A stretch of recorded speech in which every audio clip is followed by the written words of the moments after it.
పశ్చిమ గోదావరి జిల్లా తణుకులో నామినేషన్ల కోలాహలం ఒక పక్క మరోపక్క ఉద్రిక్తతలు కలకలం రేపుతున్నాయి. మొదట మంత్రి కారుమూరి నాగేశ్వరరావు నాయకులు అభిమానులతో కలిసి కోలాహలంగా నామినేషన్ కేంద్రానికి తరలివచ్చారు.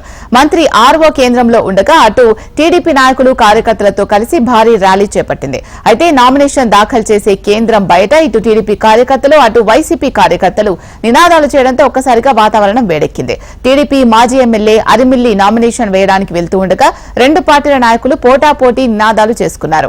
మంత్రి కారుమూరి నామినేషన్ వేసి బయటకు వస్తూ ఉండగా ఇరు పార్టీల నాయకుల మధ్య తోపులాట చోటు చేసుకుంది. దీంతో అక్కడ ఉద్రిక్త పరిస్థితి ఏర్పడింది.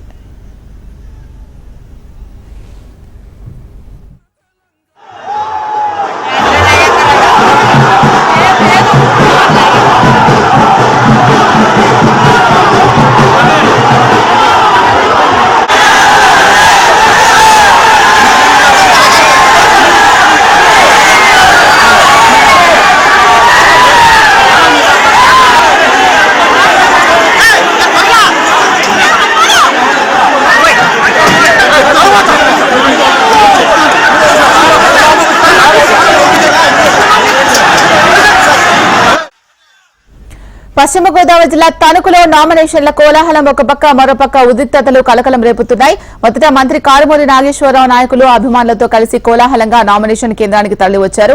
మంత్రి ఆర్ఓ కేంద్రంలో ఉండగా అటు టీడీపీ నాయకులు కార్యకర్తలతో కలిసి భారీ ర్యాలీ చేపట్టింది. అయితే నామినేషన్ దాఖలు చేసే కేంద్రం బయట ఇటు టీడీపీ కార్యకర్తలు అటు వైసీపీ కార్యకర్తలు నినాదాలు చేయడంతో ఒక్కసారిగా వాతావరణం వేడెక్కింది.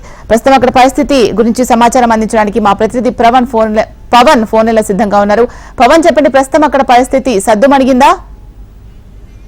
ఇలా ప్రస్తుతం అయితే ఈ రోజు ఎన్నికల నేపథ్యంలో ఈ రోజు నామినేషన్ దాఖలు చేయడానికి ఒకేసారి పశ్చిమ గోదావరిలో తణుకులో వైఎస్ఆర్సీపీ అభ్యర్థి కారుమూరి, ఇటు పక్కన ఉమ్మడి అభ్యర్థిగా ఉన్న అరిమిల్లి రాధాకృష్ణ కూడా ఈ రోజు నామినేషన్ దాఖలు చేశారు. అయితే ఇద్దరు కూడా ఒకే సమయానికి నామినేషన్ దాఖలు చేయడానికి ఎంఆర్ఓ ఆఫీస్ కి రావడంతో అటు వైసీపీ కార్యకర్తలు ఇటు టీడీపీ కార్యకర్తలు కూడా పోటాపోటీగా నినాదాలు అయితే చేశారు. మొదటగా అయితే కారుమూరి నాగేశ్వరరావు లోపలికి నామినేషన్ దాఖలు చేయడానికి వెళ్ళినప్పుడు అరిమిల్లి రాధాకృష్ణ బయట ఉన్న సమయంలో జై కారుమూరి, జై జై జగన్ అంటూ వైసీపీ కార్యకర్తలు అయితే నినాదాలు చేశారు. అదే సమయంలో కారుమూరి బయటకు వస్తుండగా కూడా టీడీపీ జనసేన కార్యకర్తలు కూడా జై అరిమిల్లి అంటూ నినాదాలు చేశారు. అదే సమయంలో పోలీసులు వాళ్ళందరినీ అదుపులో అయితే చేశారు. ప్రస్తుతం పరిస్థితులు బాగానే ఉన్నాయి. శిలా పర్వం కొనసాగుతోంది, స్టార్ట్ అయింది. స్టార్టింగ్ స్టేజ్ లోనే ఇలా ఉంటే ఇంకా పరిస్థితి ఇంకా దారుణంగా తయారయ్యే నేపథ్యం ఉన్న పరిస్థితుల్లో ఇలాంటివి రిపీట్ కాకుండా ఉండడానికి ఏమైనా ఆంక్షలు విధిస్తోందా ఈసీ? ఇటువంటి ముందస్తుగా అయితే 144 సెక్షన్ అయితే అమల్లోనే ఉంది. ప్రస్తుతం అయితే భారీగా అయితే ర్యాలీలు చేపట్టకూడదు అనుకున్నారు, కానీ అభిమానులు ఒక పక్కన వైసీపీ అభిమానులు కానీ ఇటు టీడీపీ అభిమానులు కానీ ఒకేసారి రావడంతోనే ఇంత పెద్ద ఘర్షణ అయితే ఇంత ఉధృత పరిస్థితి అయితే నెలకొంది. ప్రస్తుతం వారి మీద అయితే పోలీసులు ఎటువంటి చర్యలు తీసుకుంటారని తెలియాల్సింది. అదే ప్రతిపక్షాలు ఒకసారి అలాగే అధికార పక్షం ఒకసారి నామినేషన్స్ వేస్తే ఇలాంటి పరిస్థితులు రిపీట్ కాకుండా ఉంటాయి అనే దానికి సంబంధించి ప్రజలు ఏమన్నా మాట్లాడుకుంటున్నారా? ఒకే రోజు ఇలాంటి నామినేషన్ జరిగితే వాటికి ఇలాంటి ఉధృత పరిస్థితులు అయితే నెలకొంటాయి. కొంచెం అభ్యర్థులు కూడా వారి కార్యకర్తలకు సంయమనం పాటించాలని చెప్తూనే వస్తున్నారు, కానీ కార్యకర్తల్లో మాత్రం ఒకేసారి తమ నాయకులందరూ వచ్చి ఒకే సమయంలో ఇలా నామినేషన్లు దాఖలు చేయడం వల్ల వారు ఒకరి మీద ఒకరు పోటాపోటీగా నినాదాలు చేయడంతో ఇలాంటివన్నీ నెలకొల్తున్నాయి. అభ్యర్థులు కూడా సంయమనం పాటించమని చెప్తున్నా కార్యకర్తల్లో ఉన్న భావోద్వేగాన్ని బయట పెట్టడం వల్ల ఇలాంటివి జరుగుతున్నాయి. ప్రస్తుతం ప్రజలైతే మటుకు ఇలాంటివి అన్ని జరగకుండా ఉండాలి, శాంతియుత వాతావరణంలో అయితే ఎన్నికలు జరగాలని కోరుకుంటున్నారు. సో ముందు ఏ విధంగా ఉంటుందో చూడాలి. మరి ఉద్రిక్త పరిస్థితుల నేపథ్యంలో ఎవరికైనా గాయాలు అవ్వడం కానీ అట్లా ఏమన్నా జరిగాయా? పోలీసులు ఏమైనా అరెస్టులు చేయడం అట్లా ఏమైనా చేశారా?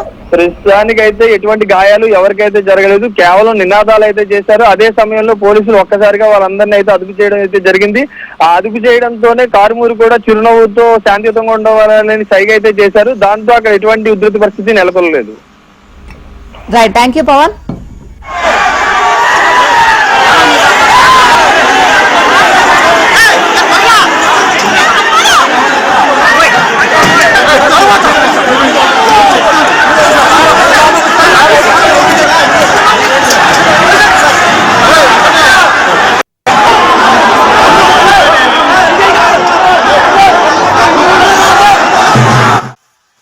పశ్చిమ గోదావరి జిల్లా తణుకులో నామినేషన్ల కోలాహలం ఒక పక్క, మరోపక్క ఉద్రిక్తతలు కలకలం రేపుతున్నాయి. మొదట మంత్రి కారుమూరి నాగేశ్వరరావు నాయకులు అభిమానులతో కలిసి కోలాహలంగా నామినేషన్ కేంద్రానికి తరలివచ్చారు. మంత్రి ఆర్వో కేంద్రంలో ఉండగా అటుగా టీడీపీ నాయకులు కార్యకర్తలతో కలిసి భారీ ర్యాలీ చేపట్టింది. అయితే నామినేషన్ దాఖలు చేసే కేంద్రం బయట ఇటు టీడీపీ కార్యకర్తలు అటు వైసీపీ కార్యకర్తలు నినాదాలు చేయడంతో ఒకసారిగా వాతావరణం వేడెక్కింది. టీడీపీ మాజీ ఎమ్మెల్యే అరిమిల్లి నామినేషన్ వేయడానికి వెళ్తూ ఉండగా రెండు పార్టీల నాయకులు పోటాపోటీ నినాదాలు చేసుకున్నారు. మంత్రి కారుమూరి నామినేషన్ వేసి బయటకు వస్తూ ఉండగా ఇరు పార్టీల నాయకుల మధ్య తోపులాట చోటు చేసుకుంది. దీంతో అక్కడ ఉద్రిక్త పరిస్థితి ఏర్పడింది.